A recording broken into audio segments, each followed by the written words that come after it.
Hey, it's Jordan. Delighted to be joined by NFL running back, progressive activist Justin Jackson.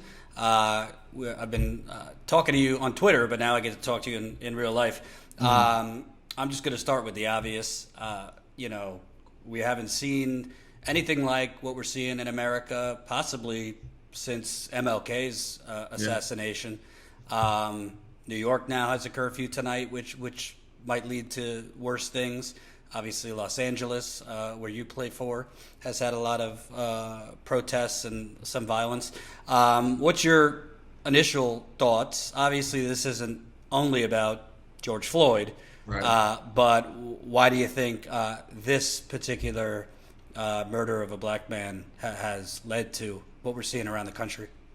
I mean, I think this was just a kind of a tipping point. I think you take all the factors that people are going through right now, as far as coronavirus and just being distressed without having jobs, without having any relief. Seeing trillions and trillions of dollars being spent by the government, but none of that going back to them. People still have to pay rent, mortgages, student loan debts. People are lacking health care. I mean, I just think it's a perfect storm. And then this was kind of the tipping point. And I think after seeing video after video, especially after the Ahmaud Arbery killing as well, I think that was like a few weeks before the George Floyd killing. I think people are tired of it, and it's nice to see that it's more than just people of color that are finally coming to the forefront. And then you see all these videos of cops, right? They're beating the crap out of anybody. It doesn't matter your color, your religion, whatever, like your gender, nothing. They're just beating senselessly everyone who seems to threaten their authority. And so I am hoping that this will be a tipping point for us to actually usher in some change, because far too often we've seen, protests and stuff. And then a few months later, people just kind of forget about it and all that type of stuff. But I think it's different now because a lot of people don't have jobs to go back to. There's not a normal type of life to go back to distract you from the very real issues that people are protesting about. So I'm hoping that can usher in some change, but that remains to be seen.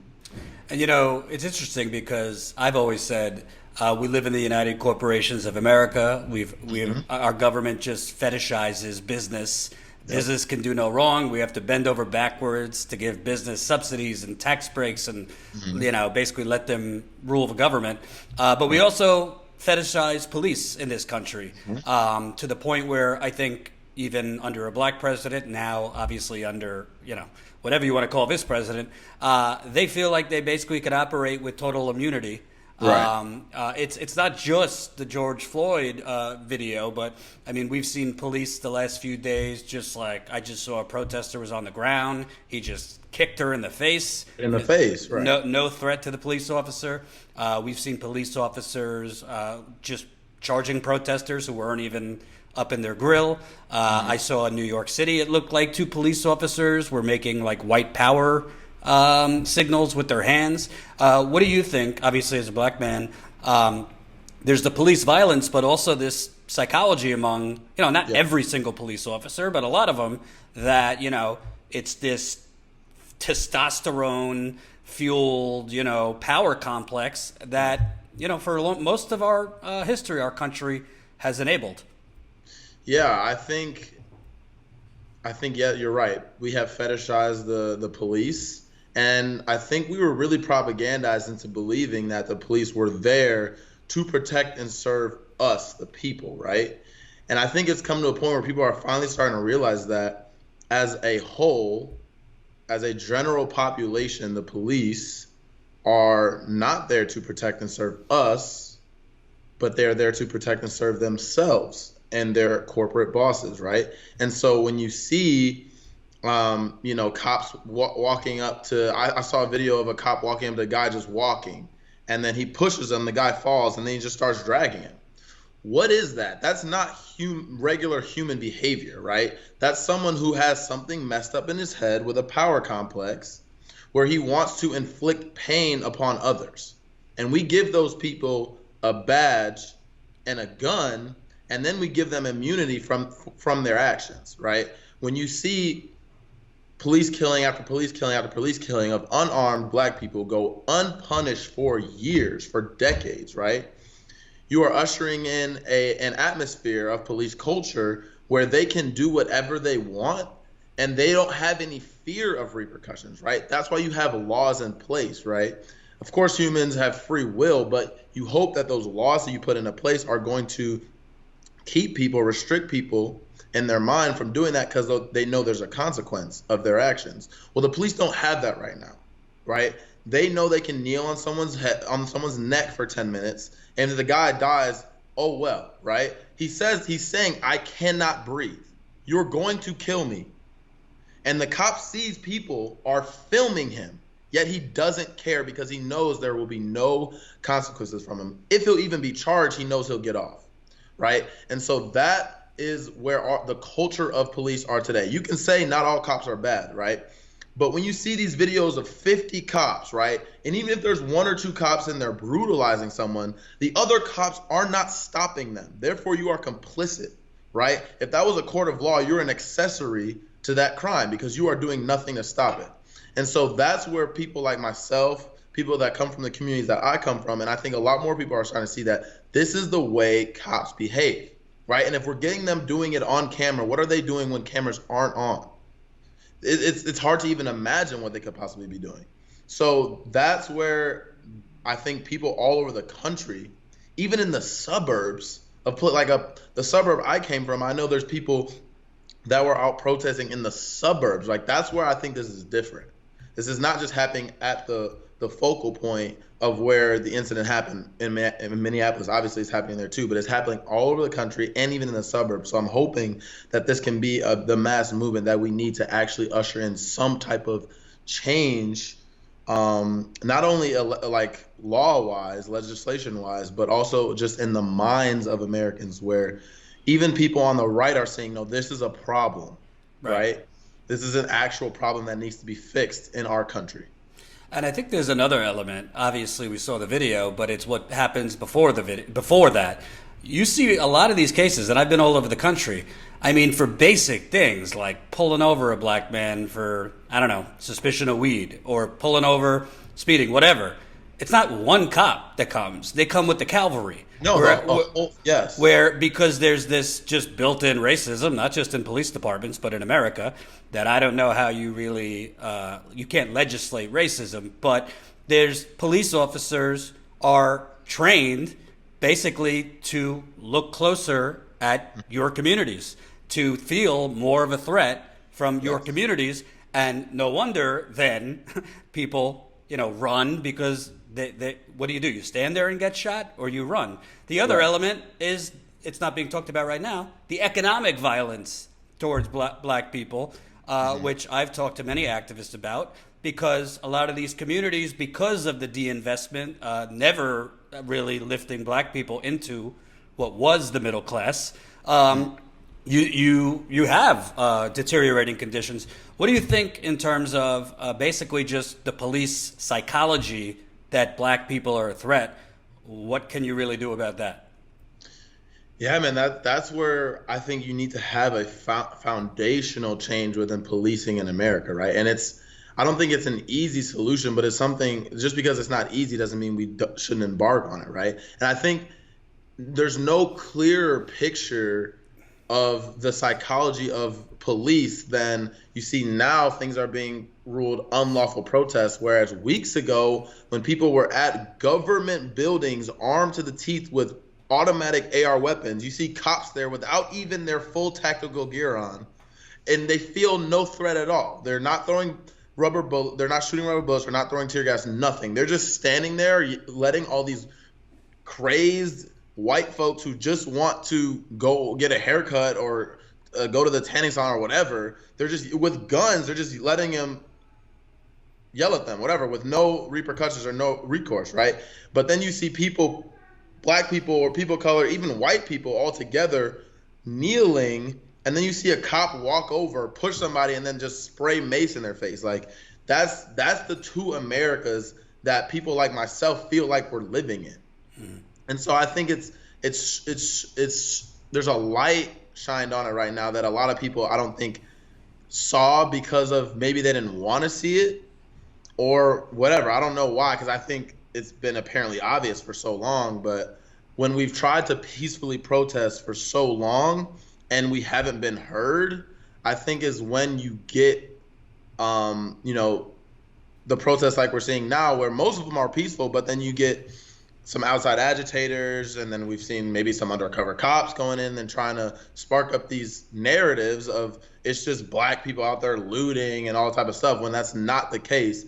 But you see that that's what we have to deal with. You don't see undercover cops going in the protests a few weeks ago with people protesting the lockdown. You didn't see any cops infiltrating that, right? But then you get cops infiltrating peaceful protests by black people against police violence, and then you see more police violence of those people who are protesting over police violence. It's just insane. You'd think we were living in an authoritarian state, which is, I mean, you can't really tell me that's not what we are living in. We're surveilled 24/7, and they're instituting curfews, and you can get beat up by the police with no recourse. It's just, I mean, that's the reality of the situation right now. And, a lot of NFL and sports athletes shy away from politics, but you've been like tweeting up a storm the last year or two.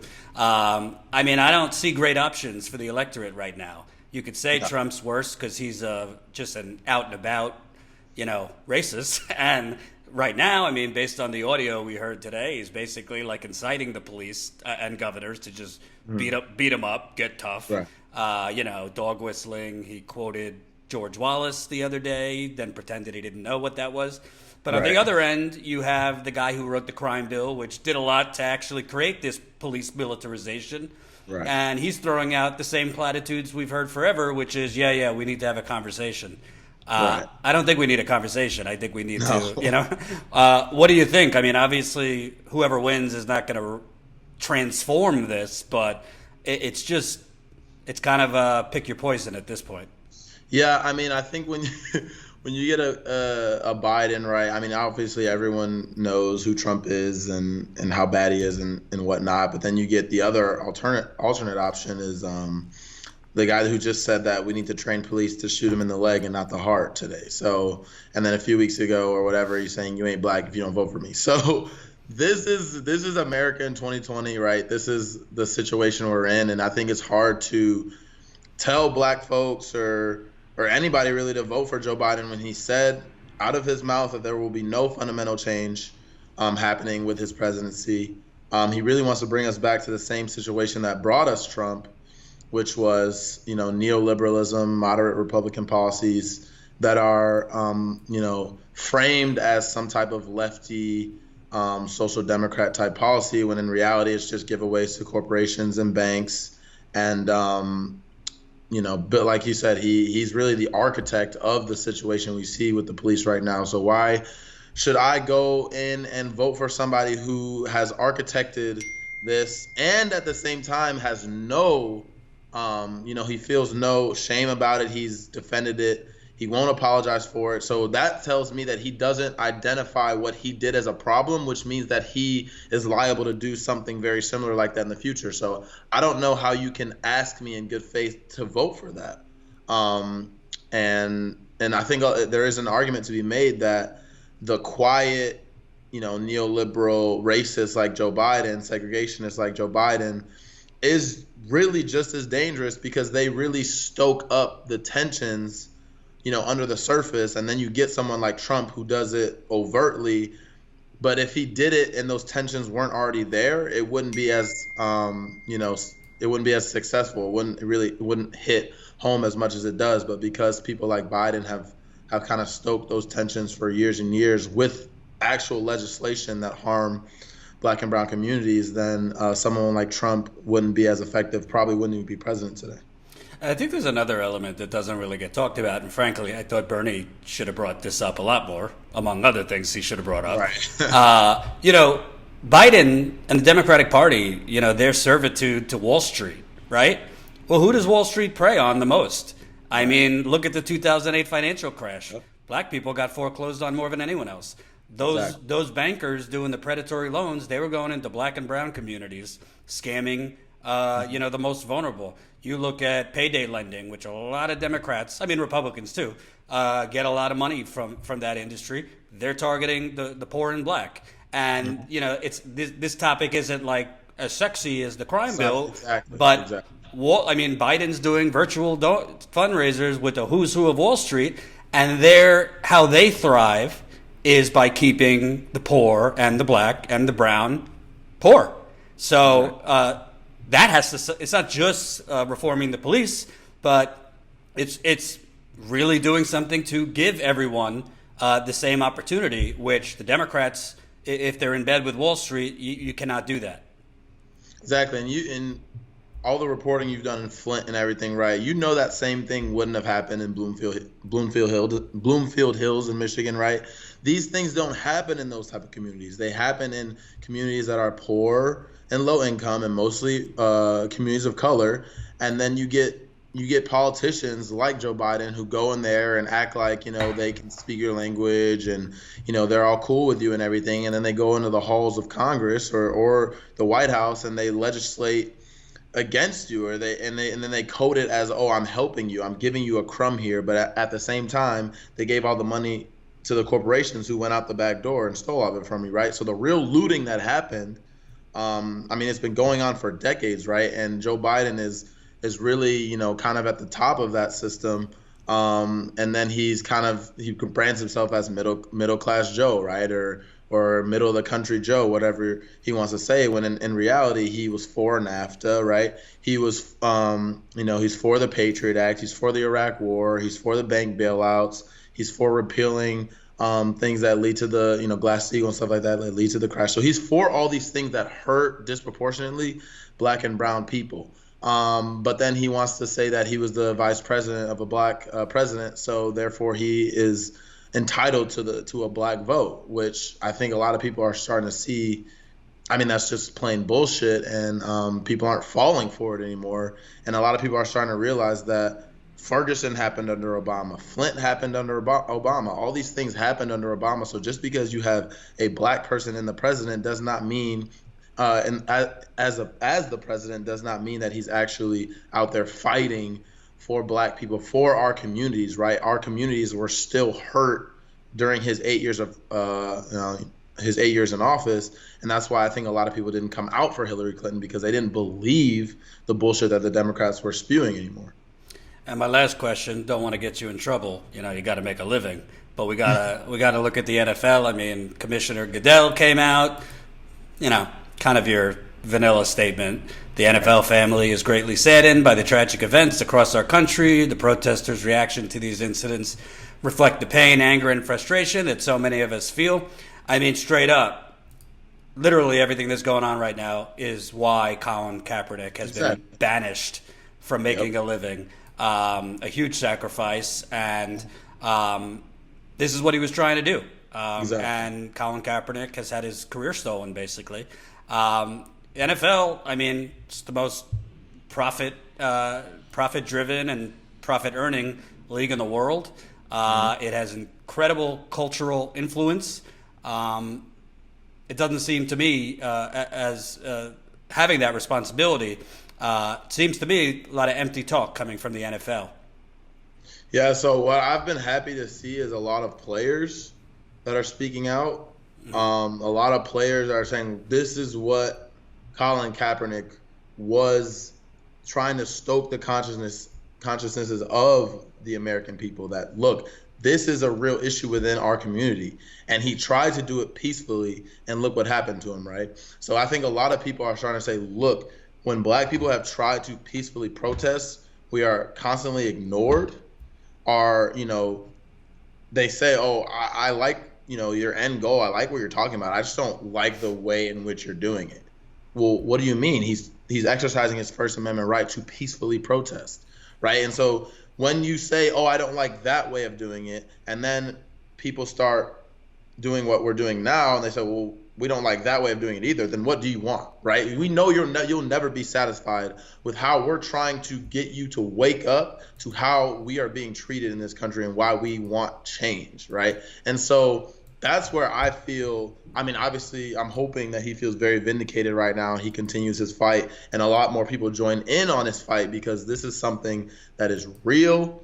It's apparent. And honestly, right now with these protests, we're seeing that it starts with Black and brown communities of color, but it is really seeping into our entire society, our entire fabric, right? Because you see white people getting kicked in the face, you see white people getting maced, you see white people getting hit by cop cars. Like, it's just a free for all right now by the cops, and there's seems to be no repercussions.